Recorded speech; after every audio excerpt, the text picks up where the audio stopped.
మన ఫ్యాన్కు కరెంటు మనందరి ప్రభుత్వం. ఇంటింటికి చేసిన మంచి నుంచి వస్తుంది.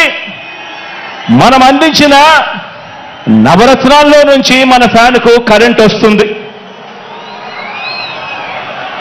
లంచాలు లేని, వివక్ష లేని పాలన ఎవరైనా కూడా 5 సంవత్సరాల కిందట ఇవ్వగలుగుతారా అని చెప్పి ఆశ్చర్యం వెలిబుచ్చిన పరిస్థితుల మధ్య నుంచి ఈరోజు లంచాలు లేని, వివక్ష లేని పాలన మనం అందించిన దాంట్లో నుంచి మన ఫ్యాన్కు కరెంట్ వస్తుంది.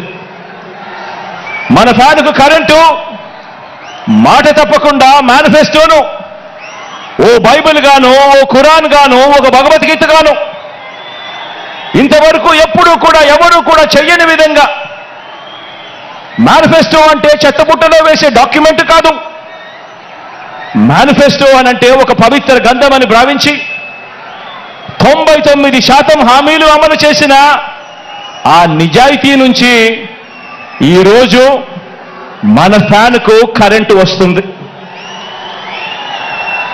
మరి చంద్రబాబు సైకిల్ పరిస్థితి ఏమిటి అని చెప్పి ఒక్కసారి గమనిస్తే, చంద్రబాబు నాయుడు గారి సైకిల్ పరిస్థితి ఏమిటి అని గమనిస్తే, చంద్రబాబు సైకిల్కు ట్యూబులు లేవు,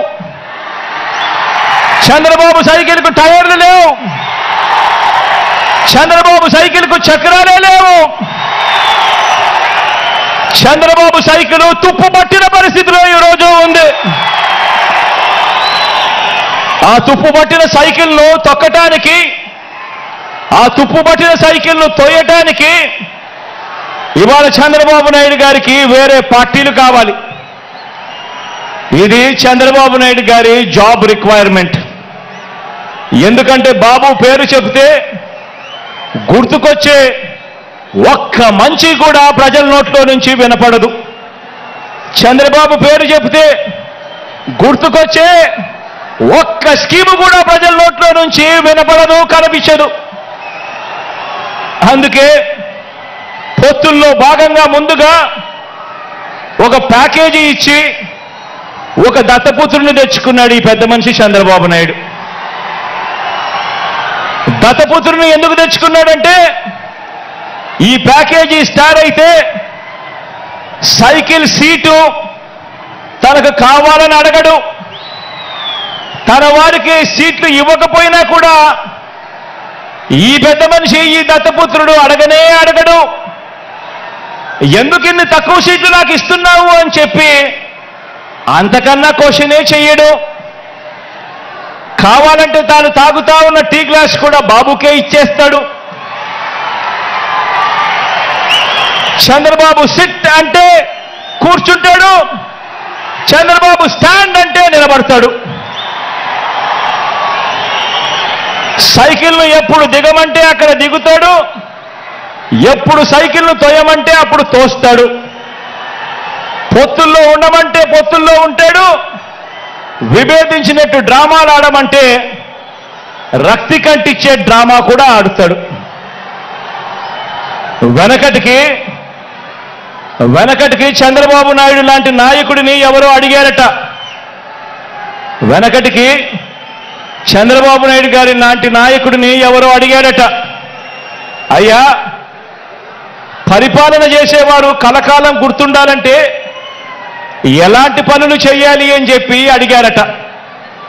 ఎలాంటి పనులు చేస్తే కలకాలం గుర్తుండిపోతాం ప్రజల్లో అని చెప్పి అడిగాడట.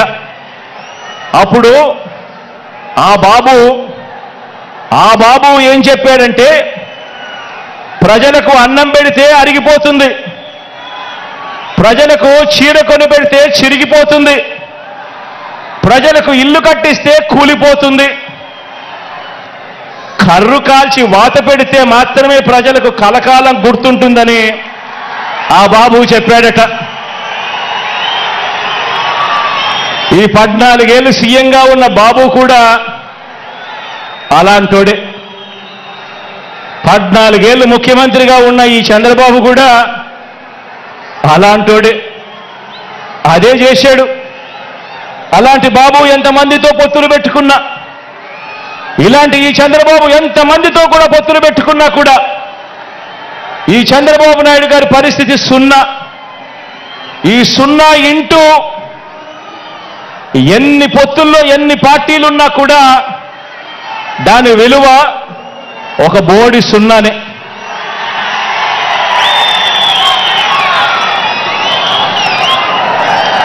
ఆశ్చర్యం ఏమిటో తెలుసా?